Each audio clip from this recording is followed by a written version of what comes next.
we talk about artistic integrity. I want your opinion on this. Mm-hmm. You know, uh, rap, the origins of it come from the streets, it come from the hood, and it was always, supposed to be art imitating life. But sometimes Mm-hmm. life starts to imitate the art. Now, because let me ask you, do you feel this is our generation? Because Mm-hmm. people actually died. Fucking rappers died in our generation. We lost our biggest generation. Our Do biggest you, rappers. yeah, big facts. Do you feel, because that the rappers have a certain who's responsible? Should the rappers not lie and bullshit and mislead people in their music? Or should the people just say, oh, this is entertainment, just like watching a movie, and I should know better?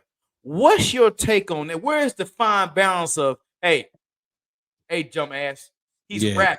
He ain't selling no fucking 40 keys of dope. He's rapping to you, okay? right. Frank Exactly. Lucas is not putting out a fucking album. I promise you that. Yeah, he's not. He's not. But at the same time, Mm-hmm. when is it incumbent upon the artist to be like, let me be careful about what I'm putting out here, man, and I don't want to mislead these people. What's Mm. your take on that fine line? My thing is like this, man. I come from an era where if you talked that life and you wasn't about it, and if people found out you wasn't about it, that was it. You was done and over with. You know, I mean, that was the game back then. Preach. that, Preach. that was the game back then, bruh.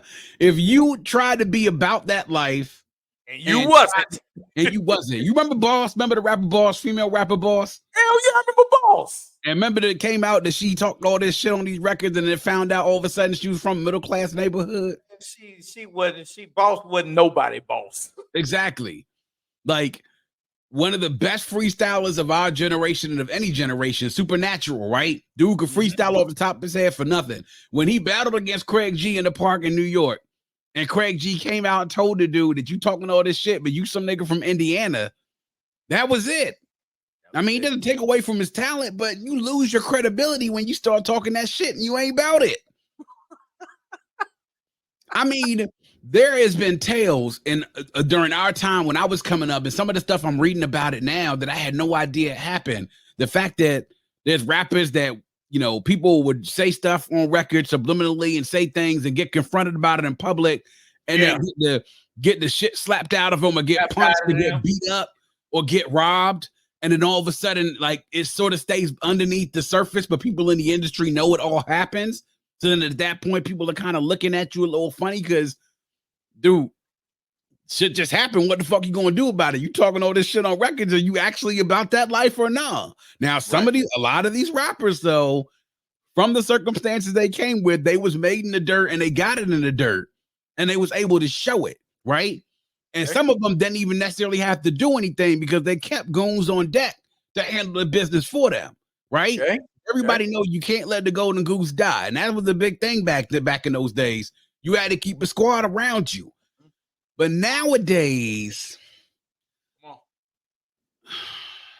it's like a competition of trying to figure out who can be more outlandish, right?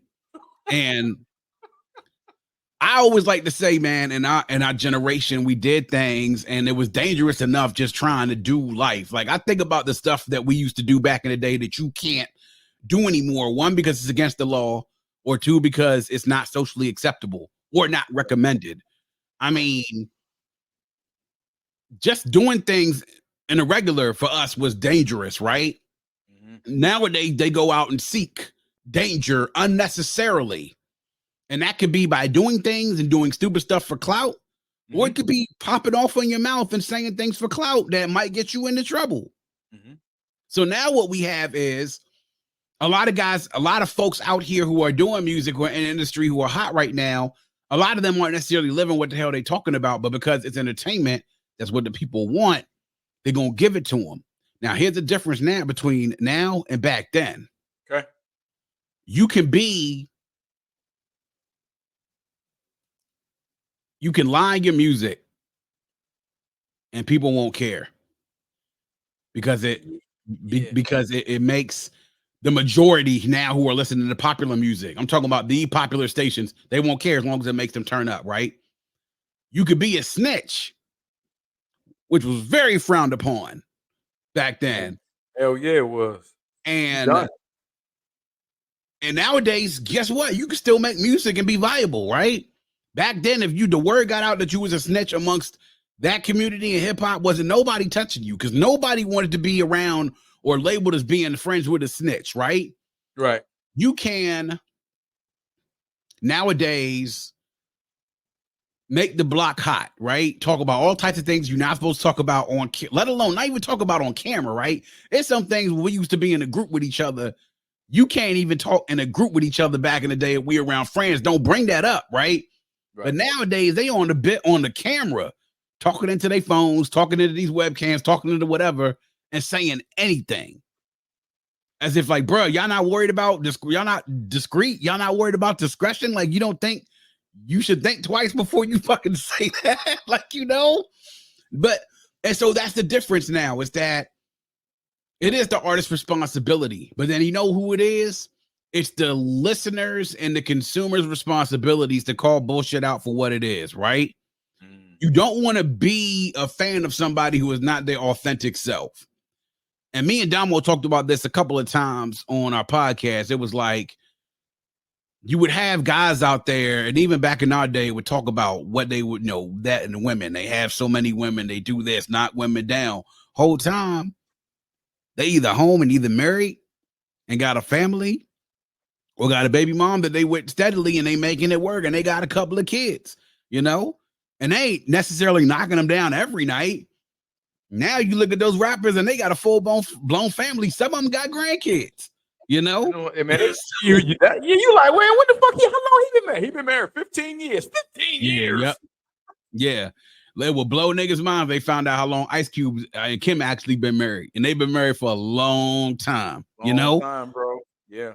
And so it would be that, right? And so you knew that they were saying things to you, but then it's like, all right, well, how much stock are you going to take into someone who has to basically create words for a living? And some of that may be, I don't want to say fabricated, it may be exaggerated, right? Because you do have to have some sort of entertainment value to it. But I mean, for the most part, you sort of pick whatever it is. Like you don't sit there and take literally word for word, action for action, what this person does. And so what I feel is that the consumers nowadays don't care about the things that we used to care about back then, right? If somebody called you out or you got called out about something, then that meant that you were done, and it meant that you had to change something. And it would take some while for you to come back from it. Nowadays, we got attention spans and memory of, the size of pebbles. So we on it 1 minute, and then the next minute we turn around and be like, oh, yeah, that's okay. Yeah, this is cool. Yeah, such and such or whatever that. And just